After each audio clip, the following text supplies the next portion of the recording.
We are continuing to follow the impact of that ice jam along the Piscataquis River in the towns of Howland and Maxfield. Yeah, so a mile-long stretch is blocked up, and the rising water levels, at least last night, caused some significant damage to the roads in the area.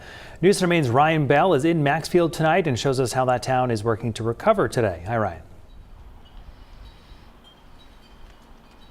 Hey, Brian and Amanda, back here in Maxfield, where a couple of property owners have graciously granted us temporary residency, at least along the Piscataquis River. Last hour, I gave you a look at the house and how this ice is pushing up within feet of it. This time I'm going to give you a closer look at just the ice out there on the river.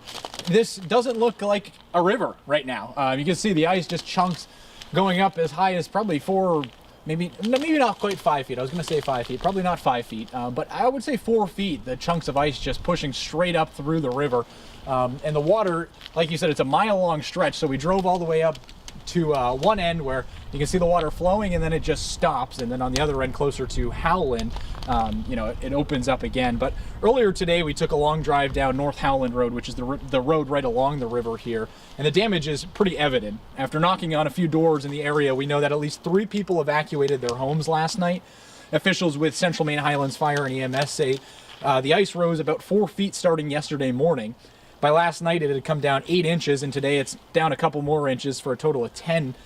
But while that's a good thing for most, it also reveals a bunch of damage caused by the water and ice. One man along the North Howland Road who evacuated last night returned to find his driveway completely washed out. And despite the property damage, he tells us he's grateful for the support of first responders and neighbors in the area.